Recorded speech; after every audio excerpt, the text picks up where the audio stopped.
사랑하는 여러분, 우리는 부활절 이후로 성령 강림절이었던 지난주, 이번 주까지 부활 이후에 또 성령 강림 이전에 어떤 일들이 있었는지를 쭉 이야기를 해왔습니다. 여러분 기억나십니까? 별로 눈빛이 그렇게 기억나는 눈빛은 아닌 듯한데, 잠깐 얘기를 하면 예수님께서 부활하신 이후에 제자들을 모으셨고 제자들 앞에서 승천하시면서 복음을 전할 것을 이야기를 하셨죠. 그런데 바로 복음을 전하라고 하지 않으셨고 성령을 기다려라 이렇게 얘기하셨습니다. 바로 나갈 것이 아니라 성령님을 기다려서 성령님을 받은 다음에 성령님께서 오시면 그때서야 너희가 나아가서 내 증인이 되라 라고 이야기를 했습니다. 제자들이 같이 모여서 기도하면서 성령님을 기다렸어요. 성령님을 기다리는데 그냥 기다리지 않고 성령님이 오시면 바로 사역하러 나갈 수 있게 준비도 했습니다. 그 준비 가운데 하나가 이제 모자란 사도의 수를 채우는 일이었죠. 하나님의 일꾼을 세우는 일이었습니다. 그렇게 준비도 하고 기다리고 기다리던 성령님께서 오순절에 오셨습니다. 성령님께서 오시는 그 장면을 제가 작년 딱 성령 강림주일 설교 때도 이야기를 했었는데 특징이 두 가지가 있었습니다. 성령님이 오셨을 때 두 가지 특징이 뭐냐면, 첫 번째는 바람이었어요. 바람이 불었습니다. 성령, 영이란 단어 자체가 사실 바람이라는 단어와 같거든요. 그래서 하나님께서 우리에게 숨을 불어 넣으셔서 우리가 살아났잖아요. 창세기에 보면 그것을 성령으로 번역하기도 합니다.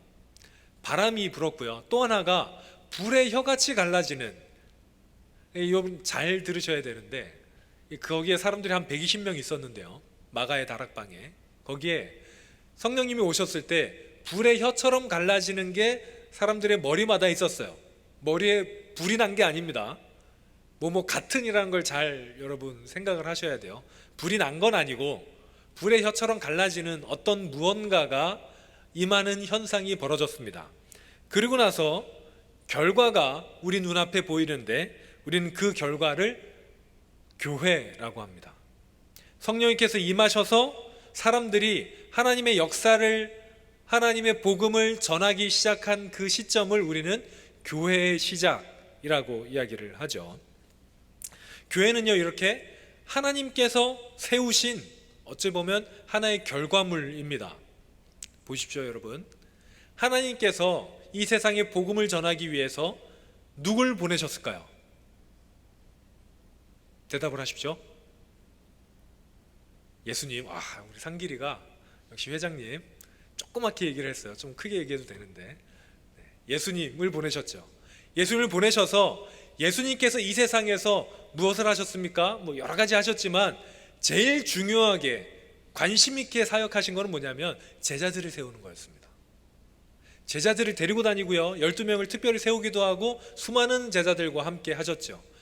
갈 때마다 가르치셨고 제자들에게 무엇인가를 주시려고 애를 쓰셨습니다. 마지막까지 제자들을 모아놓고 이야기하셨어요. 그 제자들이 예수님께서 약속하신 성령님을 받자마자 이제 하나님의 일을 할 수 있는 어떤 공동체가 됐어요. 그 공동체가 무엇이냐면 바로 교회입니다.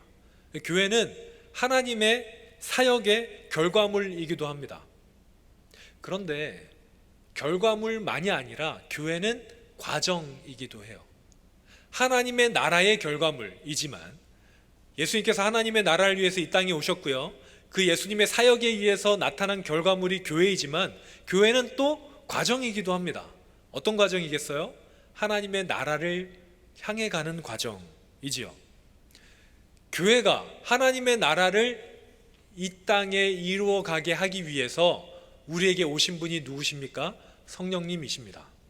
제가 좀 설교 초반에 원래 이렇게 어렵게 얘기 잘 안 하는데 쉬운 얘기를 해야 여러분들이 좀 이렇게 집중을 하시는데, 왜냐하면 성령님이 오신 게 그렇게 단순하기만 한 사건은 아니어서 그렇게 됩니다. 자, 성령님께서 이끄는 교회, 성령님께서 우리를 이끄셔서 하나님의 나라로 향해 가는 교회인지 아닌지 그걸 확인해야 되는 게 오늘 말씀의 목적이에요. 여러분, 우리 스스로를, 우리 공동체가, 우리 교회가, 우리 청년부가 하나님께서 원하시는 공동체인지, 교회인지, 우리 청년부인지를 알려면 어떻게 해야 되냐면, 예수님께서 말씀하셨는데 열매를 보면 나무를 안다 라고 했어요. 보십시오. 예수님의 사역, 하나님의 사역은 교회라는 걸 만들었습니다. 그 교회는 하나님의 나라를 향해서 가게 돼 있어요. 그러면 우리가 정말 교회라면, 정말 하나님께서 원하시는 공동체라면 열매가 있어야죠. 열매가 없으면 올바른 공동체가 아닙니다. 그러면 그 열매가 무엇이어야겠습니까? 우리 안에 성령님이 계시다는 것을 증거하는 열매가 뭐겠습니까? 거기에 대해서 오늘 본문을 통해서 같이 살펴보려고 합니다. 본문을 잠깐 보시기 전에 예수님께서 승천하신 후에요, 제자들이 기도하면서 성령님을 기다리고 있었죠. 그래서 제자들은 성령님이 누구신지를 아직 몰랐어요. 성령님이 어떤 분이신지를 몰랐습니다. 그냥 기다렸어요. 아마 제자들이 기도하면서 누가 오시려나, 예수님처럼, 혹은 무슨 일이 생기려나 전혀 모르고 일단 기도하고 있었습니다. 예수님께서는 뭐라고 얘기하셨냐면 너희를 도와줄 보혜사를 보내주실 것이다, 이렇게 얘기하셨거든요. 흔히 너희를 도와줄 분을 보낼 것이다 그러면 어떻게 생각합니까? 어떤 사람이 오겠구나 라고 생각을 하겠죠. 제자들은 그 누군가를 기다렸을 수 있습니다. 아마 우리가 아는 바람 불고 불의 혀같이 온 제자들의 심령에 임하는 성령님이라고는 생각하지 못했을 것 같아요. 그런데 성령님은 육체로 임하지 않으시고요, 영으로 임하셨습니다. 마가의 다락방에 모여있던 120명에게 한 번에 영으로 임하셨어요. 성령님이 영으로 임하시고 나서요, 결과가 일어났는데, 작년 설교에도 얘기했었는데 두 가지 사건이 일어납니다. 첫 번째는 말을 하기 시작하는데 무슨 말입니까? 방언을 얘기하기 시작해요. 방언인데 외국어, 다른 나라 말을 이야기하기 시작합니다. 갑자기 여기에 성령님이 오셨는데 우리 현우가 영어로 얘기를 하고, 현우 원래 영어를 잘하니까 베트남어 이런 걸로 합시다, 이렇게 하고, 중국어를 누가 얘기하고 스페인어를 얘기하고 이렇게 하는 거예요. 사람들이 모이겠죠. 사람들이 막 모이는데 그 내용이 중요합니다. 외국어를 이야기를 했는데, 저 사실 학창시절에 지난번에도 얘기했지만 성령님이 오셔서 내가 영어를 할 수 있지 않을까? 이런 생각을 굉장히 많이 했어요. 영어로는 안 오십니다. 저한테는. 여러분에게는 오실 수 있으면 좋겠어요. 아무튼 성령님께서 오셔서 외국어를 하기 시작했는데 그 외국어의 내용이 중요합니다. 성경에 보니까 그 외국어의 내용이 뭐냐면 하나님 나라의 일이에요. 여기서 우리는 하나를 알 수 있어요. 뭐냐면 그 무식하던 제자들이 드디어 하나님의 일꾼이 됐다라는 겁니다. 여러분, 우리가 작년부터 여태까지 얼마나 제자들을 통해서, 제자들의 행동을 통해서 답답했습니까? 제자들이 가는 곳마다 예수님의 뜻을 알지도 못하고 자기들 마음대로 하고, 예수님 난 좀 있으면 죽을 거다 그러는데 예수님 저 영의정 만들어주세요 이러고 있고, 서로 누가 크냐고 싸우고 얼마나 답답했어요. 예수님 승천하기 직전까지 예수님 때가 이때입니까? 이제 나가서 우리 독립운동 할까요? 이렇게 얘기했었는 그 답답한 제자들이 드디어 성령님이 임하시니까 하나님 나라의 말을 하기 시작하는 거예요. 성령님이 임하시는 순간, 성령님께서 영으로 임하시는 순간 제자들 속에서 어떤 일이 벌어졌을까요? 예수님께서 3년 동안 제자들에게 가르쳤던 무언가가 제자들 속에서 완성되기 시작했습니다. 예수님께서 그렇게 가르쳤는데 제자들이 이해하지 못했던, 그냥 제가 볼 때는 그냥 암기해라, 외워라, 외우기라도 해라, 나중에 그때가 온다. 근데 성령님께서 오셨을 때 제자들이 그 내용이 다 이해가 되는 거예요. 예수님께서 왜 그런 말씀을 하셨는지, 그 가르침이 무슨 뜻인지, 예수님이 하신 행동이 무슨 의미인지 이해가 되기 시작했습니다. 여러분, 그게 영으로 임하시는 사건입니다. 그리고 나서요, 제자들의 대표격인 베드로가 모인 무리에게 말씀을 전하기 시작합니다. 자, 제자들이 하나님의 말을 외국어로 이야기했는데, 제가 지난번에도 얘기했지만 그때는 명절 기간이라서 외국에서 온 사람들이 많이 있었거든요. 그러니까 분명히 여기는 예루살렘인데 자기 고향 혹은 자기가 살던 동네 이야기가 들리니까 궁금해서 다 모인 거예요. 모였을 때 베드로가 말씀을 전합니다. 그 말씀의 마지막에 베드로가 이렇게 얘기합니다. 그런즉 이스라엘 온 집은 확실히 알지니 너희가 십자가에 못 박은 이 예수를 하나님이 주와 그리스도가 되게 하셨느니라. 예수님이 주시고 그리스도시라는 거예요. 주인이시라는 거죠.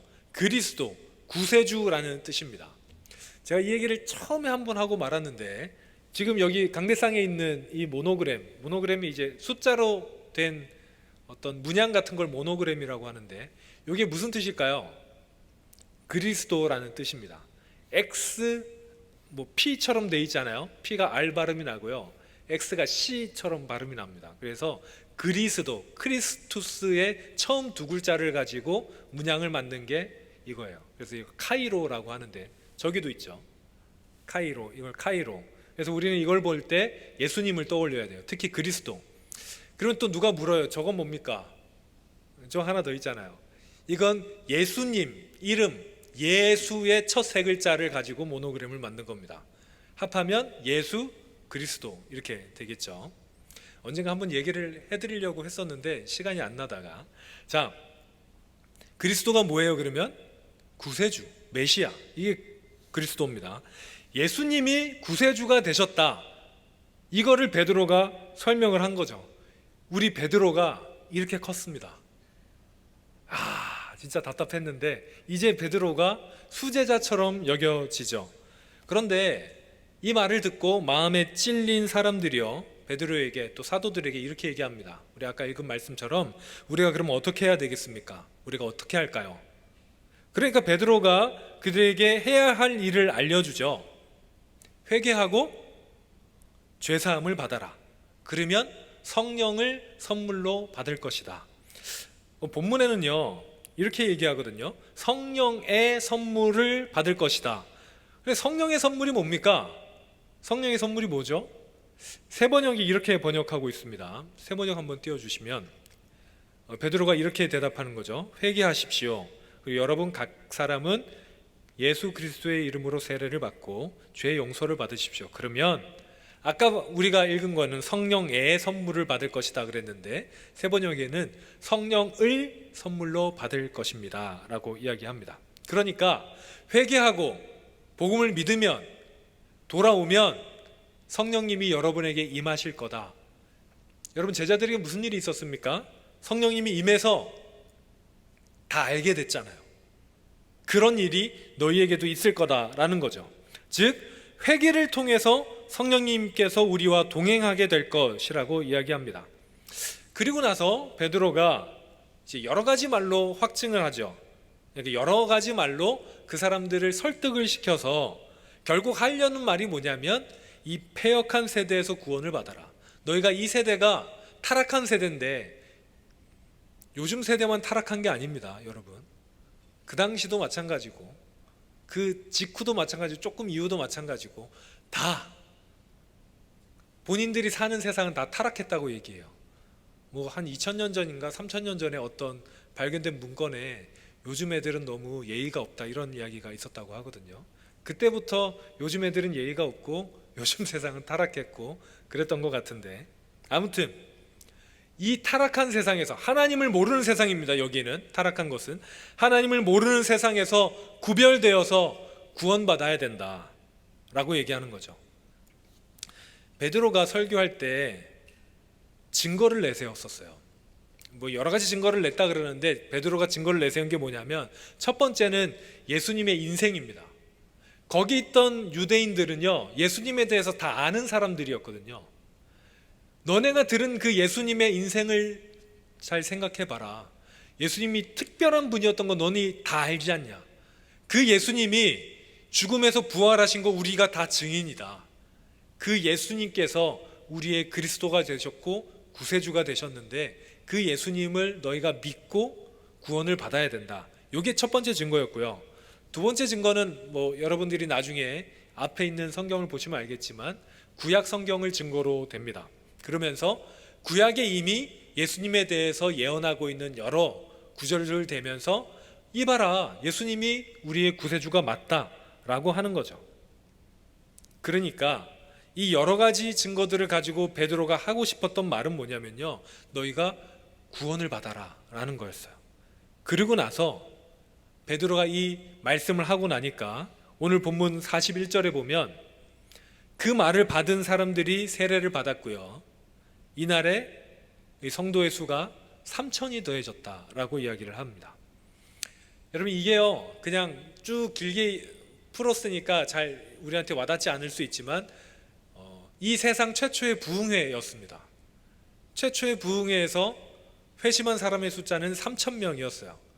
여러분, 그러면 처음에 제자의 숫자는 몇 명이라고 제가 아까 얘기했었죠? 120명. 마가 다락방에 모여있는 사람은 120명이었는데요 한 번에 3천 명이 됐어요. 제가 아까 얘기한 것처럼 열매를 보면 나무를 알 수 있습니다. 베드로에게 임한 성령님이 진짜 성령님의 역사인지 아닌지를 알려면 그 결과를 보면 되는데요, 그 결과가 뭐였습니까? 복음의 전파였어요. 하나님 나라가 일어나는 거였습니다. 하나님의 사람들이 세워지는 거였어요. 우리는 그걸 보면서 베드로가 정말 성령을 받았구나를 확인할 수 있죠. 이 이후에 3장과 4장 걸쳐서 다시 한번 베드로가 박해받으면서 복음을 전하는 내용이 나오거든요.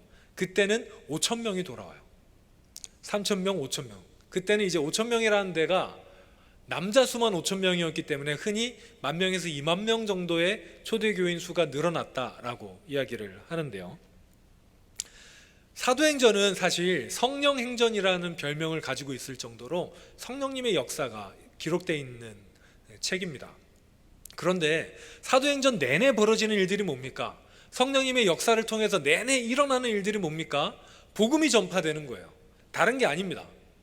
성령님의 역사로 인해서 병이 고쳐지고 죽은 사람이 나타나고, 이게 다 좀 곁다리 같은 거예요. 이게 중요하지 않고요, 결국 성령님의 역사로 인해서 결국 일어나는 열매가 무엇이냐? 교회가 세워지고 믿지 않는 영혼들이 믿음으로 되고 죽어가는 영혼들이 살아나고 복음이 전파되는 것. 사도행전을 보면 예루살렘에서 시작한 복음이 온 유럽으로 확산되는 것을 볼 수 있습니다. 그게 사도행전이에요.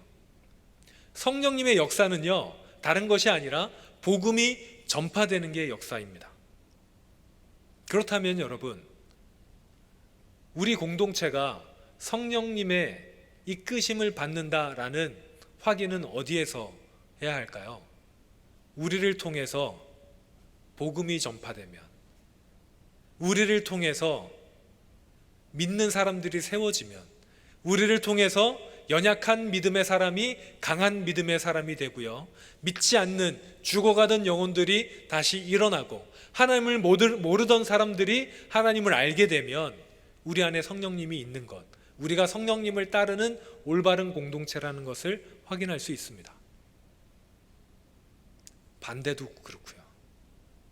만약에 우리끼리 모여서 참 좋고 우리끼리 참 열심히 잘 하는데 우리를 통해서 아무도 하나님을 알게 되지 않는다면 우리는 잘못하고 있는 거죠. 우리의 삶을 통해서 나는 하나님을 믿는다고 하는데, 나는 잘 믿는다고 하는데, 교회도 열심히 다니고 11조도 드리고 헌금도 하고 다 한다고 하는데 나를 통해서 누구도 하나님을 알지 못한다면 우리는 성령님의 인도를 받는 삶이 아닐 수 있습니다. 물론 그거는요 어떻게 숫자적으로 눈에 보이는 걸로 판단할 수 없습니다. 우리는 아무도 남을 판단할 수 없어요. 스스로를 돌아볼 수 있을 뿐입니다. 우리 공동체도요 다른 공동체 판단할 게 없습니다. 우리 공동체를 판단해야 돼요. 스스로 돌아보아야 합니다. 사랑하는 여러분, 부흥이라는 단어가 무슨 단어일까요? 부흥. 그래서 계속 부흥에 대해서 얘기하잖아요. 부흥, 리바이벌, 부흥. 부흥은요 다시 살아난다는 의미입니다. 부흥이라는 단어가 성경에, 구약에 정확하게 부흥이란 단어 자체는 딱 한 번 쓰이는데요, 어디냐, 하박국 선지자가 이야기해요. 부흥. 그런데 그 내용이 나온 게 에스겔에 있습니다. 에스겔에 보면 에스겔이 환상을 보는데 마른 뼈의 환상을 보거든요. 여러분 혹시 그 환상 아시나요? 에스겔의 한 골짜기를 갔는데 하나님이 에스겔을 골짜기로 이끄셨는데 거기에 뼈들이 가득했어요. 근데 그 뼈가 마른 뼈였어요. 바싹 마른 뼈. 너무 오래돼서 그냥 말라버린 뼈. 하나님이 에스겔에게 묻습니다. 이 뼈들이 살아날 수 있겠느냐? 에스겔이 대답해요. 하나님이 하십니다. 하나님께서 명령하자 뼈에 힘줄이 돋고 살이 차오르고 피부가 생기고요. 또 하나님께서 명령하셔서 생기가 들어가니까 그 뼈가, 말랐던 뼈가 군대가 돼요. 하나님의 군대가 되는 역사가 있습니다. 그리고 우리는 이것을 부흥이라고 이야기를 합니다. 마른 뼈가 살아나는 것, 이게 부흥이죠. 여러분, 부흥은요 숫자가 많아지는 게 아니에요.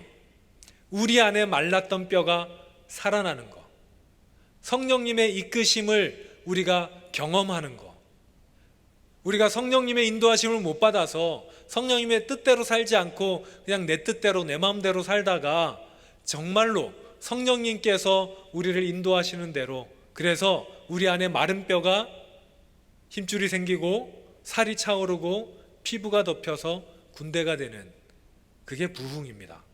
그리고 그 부흥은 성령을 통해서만 일어납니다.